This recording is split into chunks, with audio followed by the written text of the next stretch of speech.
O Senhor esteja convosco. Ele está no meio de nós. Proclamação do Evangelho de Jesus Cristo, segundo João. Glória a vós, Senhor. Celebrava-se em Jerusalém a festa da dedicação do templo. Era inverno. Jesus passeava pelo templo, no pórtico de Salomão. Os judeus rodeavam-no e disseram: Até quando nos deixarás em dúvida? Se tu és o Messias, dize-nos abertamente. Jesus respondeu: Já vo-lo disse, mas vós não acreditais. As obras que eu faço em nome do meu Pai dão testemunho de mim. Vós, porém, não acreditais, porque não sois das minhas ovelhas. As minhas ovelhas escutam a minha voz, eu as conheço e elas me seguem. Eu dou-lhes a vida eterna e elas jamais se perderão, e ninguém vai arrancá-las de minha mão. Meu Pai, que me deu estas ovelhas, é maior que todos, e ninguém pode arrebatá-las da mão do Pai. Eu e o Pai somos um. Palavra da salvação. Glória a vós, Senhor.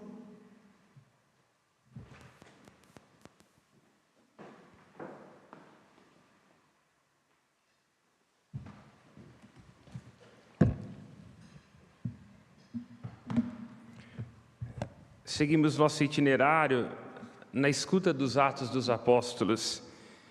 Esse trecho particular das Escrituras, em que compreendemos como o Cristo ressuscitado continua a prolongar-se em sua presença na história através da Igreja, que é chamada, assim destaca o Vaticano II, de Sacramentum Salutis, um sacramento da salvação.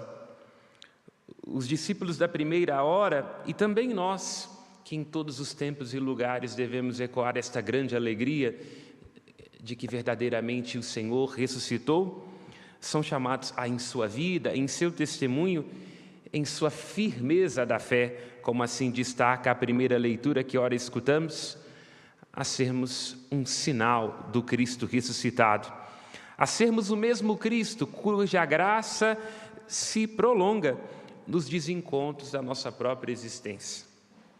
É a graça que é a força da nossa fraqueza.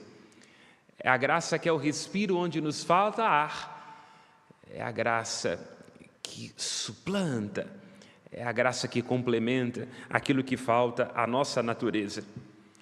No capítulo 11 dos Atos dos Apóstolos, entre o 10, onde o coração de Pedro, o primeiro Papa, se dilata na consciência de que Deus não faz acepção ao conceder a sua graça, quer agraciar, ou seja, salvar e redimir também os pagãos. Estamos neste capítulo 11, preparando-nos para o 12 e 13, em que haverá um cavalo de pau neste escrito lucano.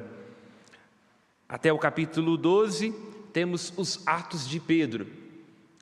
Pedro, em cuja boca ressoa o querigma, a saber, o núcleo da nossa fé. A paixão, morte, ressurreição e ascensão de nosso Senhor Jesus Cristo. Agora, a partir da crise, porque a crise é sempre uma oportunidade de nós nos tornarmos mais fecundos. Lembrará Tertuliano, um escritor também da primeira hora da fé, o sangue dos mártires é semente de novos cristãos. A partir da crise, iremos experimentar os atos de Paulo. Crise em Jerusalém, crise em Antioquia, e a partir daí o Evangelho vai se expandindo da Judeia, a Galileia, a Samaria, até chegar aos confins da terra. Quero aqui tomar um desdobramento. Nesta primeira leitura de hoje, insiste-se na presença deste Barnabé, Barnabua, ou seja, do hebraico, um filho da consolação. Já me adianto na primeira leitura de amanhã, onde começará a instaurar-se uma tensão, porque a vida de cada um de nós tem as suas tensões. Junto com Barnabé, irá se introduzir, versículos à frente, a figura de um certo João Marcos. A leitura de amanhã falará com insistência no nome deste menino. E poderíamos aqui dizer, o evangelista Lucas, neste momento dos Atos dos Apóstolos, estará nos contando uma fofoca. Porque João Marcos é aquele mesmo que irá escrever os evangelhos, o primeiro dos evangelhos que tem o seu nome. Mas será ele também a causar entre Barnabé, o filho da consolação, e entre o apóstolo Paulo, um homem de grande verve, um colérico, será ele a causar uma certa contenda. E aqui quero me ater a este aspecto, porque não obstante tomemos dos Atos dos Apóstolos esta ideia de ser um só coração e uma só alma, todo coração também pressupõe suas aflições, suas angústias e as suas agruras.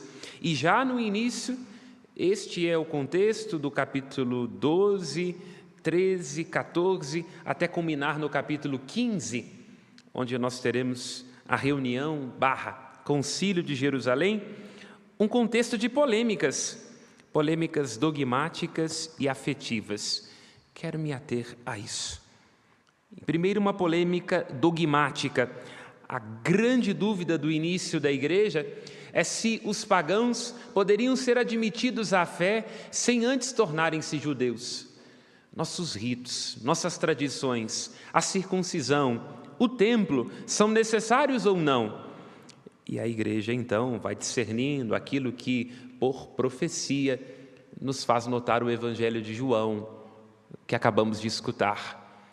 Há um inverno, ou seja, um esfriamento das estruturas judaicas, dos seus ritos e das suas tradições.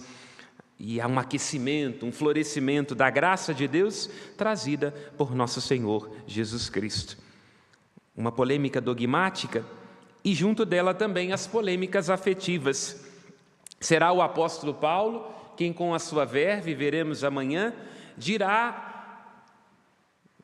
na verdade não amanhã, mas como um desdobramento dos versículos de amanhã, será o apóstolo Paulo a dizer a Barnabé: se João Marcos for, eu não vou.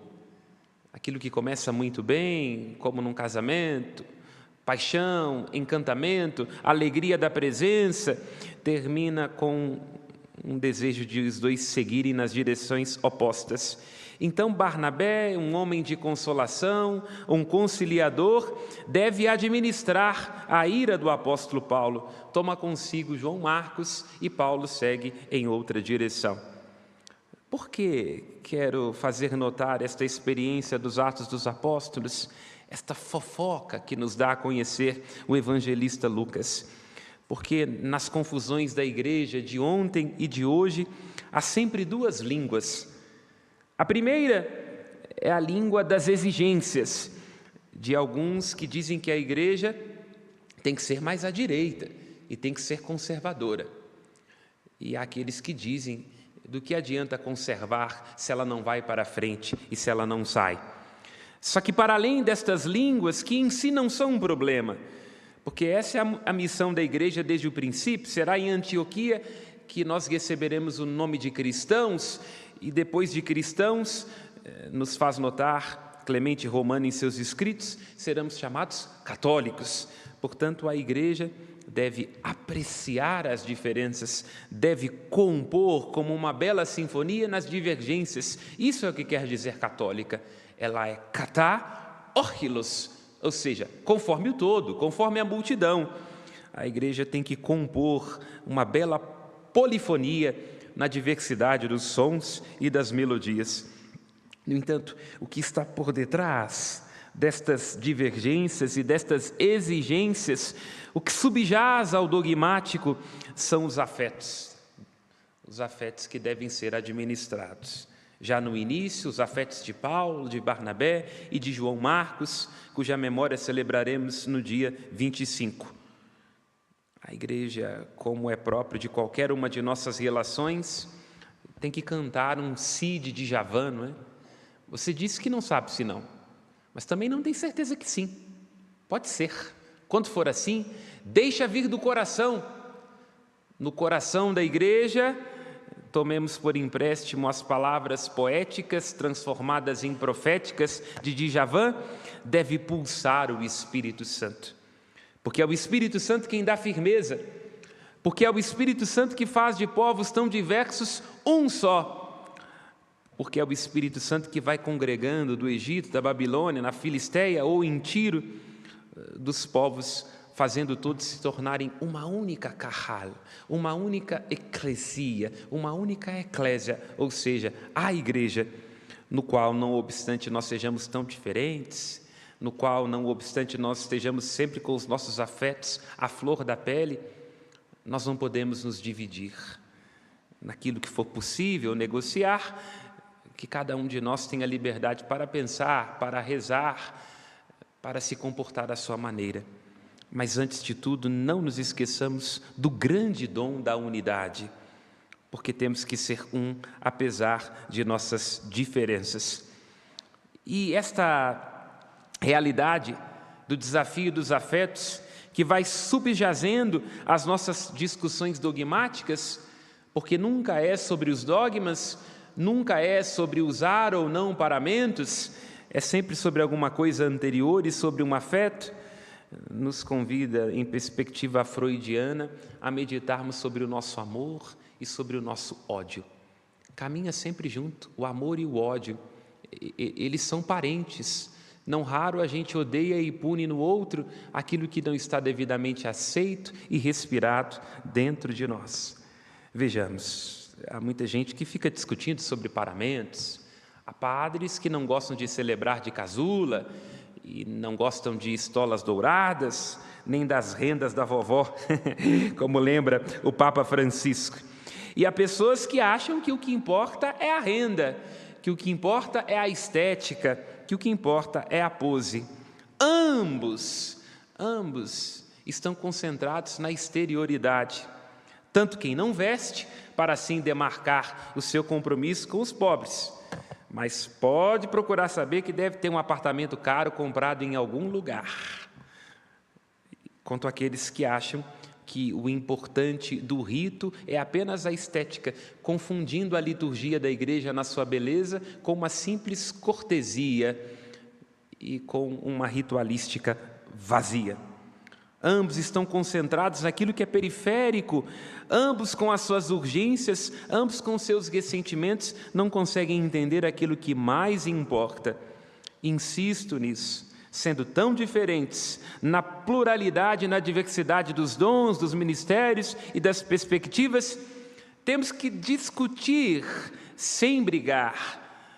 Nós temos que brigar sem desconfiar sem jamais difamar, porque que tem que falar em nós, e veremos isso mais fortemente na primeira leitura de amanhã, é a palavra de Deus que cresce e que se expande. É a palavra de Deus que tem que falar para além das nossas idiosincrasias, que é uma palavra muito interessante do grego, né? Rídios, o mesmo, craso, aquilo que grita em nós. Nós estamos hoje na vida da igreja, na nossa sociedade, na política, com muitas idiosincrasias, com muitas idiotices clamando dentro de nós. Ídios do grego, de onde vem idiota, é o mesmo. Tem gente que só repete o mesmo do seu grupinho, o mesmo da sua ideologia. E lá onde há o mesmo, a minha vontade, não há espaço para que floresça o outro. O outro diante de nós, que tem direito de ser como lhe convém, o outro que se veste de um modo diferente do nosso, o outro que tem uma visão sobre a vida diferente da nossa, e sobretudo totalmente o outro é Deus. O Espírito é vento incessante que sopra onde quer, sopra até no absurdo, sopra no absurdo da casa de Cornélio, sopra no absurdo ao conceder-se aos pagãos, antes mesmo da mediação sacramental do batismo. e continua a soprar na vida da igreja. E é o sopro do Espírito, esta vida que dilata o diafragma da igreja, que ajuda a respirá-la com seus 2 pulmões. A igreja precisa do pulmão mais à direita para manter-se fiel às suas origens e não descaracterizar-se, porque nós temos uma fé de uma igreja que é una, que é santa, que é católica, que é apostólica, e ela precisa também do seu pulmão do progresso, precisa ir à frente, precisa estar em saída, precisa enlamear-se, como lembra o Papa Francisco. Sem estes 2 pulmões, nós não temos uma igreja católica. Nos faltará ar, nos faltará respiro, nos faltará a palavra. A igreja, vemos nos Atos dos Apóstolos, é como a nossa família. A família unida é uma bênção, mas a família reunida é uma M com 4 letras. É difícil administrar o amor, o ódio, as diferenças da família quando ela está reunida. E eu gosto de participar das reuniões e dos conselhos por aí, em Madagascar, porque eu sou tipo o evangelista Lucas falando sobre Paulo, Barnabé e João Marcos. Eu gosto de fofoca. E fofoca não é para a gente contar, é para a gente saber. E essas fofocas vêm quando nós estamos em reuniões, nos conselhos, disso ou daquilo, e nós vemos olhares, indiretas e os ressentimentos. Nos nossos conselhos, nas nossas reuniões, das nossas igrejas por aí, há homens velhos com vícios de criança. Tem gente que, quando não é exatamente do jeito da sua ideologia, do seu movimento pastoral, seja lá à esquerda ou à direita, faz uma tromba enorme. Homens velhos com vícios de criança, que não sabem administrar os próprios afetos e projetam sobre os dogmas ou sobre as cartilhas pastorais os seus ressentimentos. Não deve ser assim a Igreja de Cristo. Se há perseguição em Jerusalém, a Igreja Mãe, onde se encontra a solidez da doutrina, os discípulos partem em direção a Antioquia. Antioquia, que é a igreja do carisma. Estas 2 coisas devem ser articuladas. No capítulo 15 dos Atos dos Apóstolos, nós veremos. Encabeça a Igreja Mãe, custodiando a solidez da doutrina, Tiago, apóstolo, assim como será um grande propulsor deste movimento da igreja carismática, o apóstolo das gentes, o apóstolo Paulo. E vemos aqui ainda neste trecho dos Atos dos Apóstolos, os Atos de Pedro, que vai ser confirmado em Paulo, uma igreja que continuamente deve abrir-se em direção, inclusive da procura de si mesma. Esta é a beleza, lembra Dei Verba no seu número 14, de uma igreja que progride na sua doutrina, porque não obstante não possa inventar a fé, porque é uma fé apostólica, a igreja continuamente vai progredindo no encontro que faz com as culturas, no cotejo e também na tensão. Guarde isso na sua vida. A virtude cresce em ambiente diverso. Portanto, é na resistência, é na oposição, na contraposição que a gente cresce, que a gente amadurece e encontra o melhor de nós. Por isso, não tema a diferença, não tema a divergência.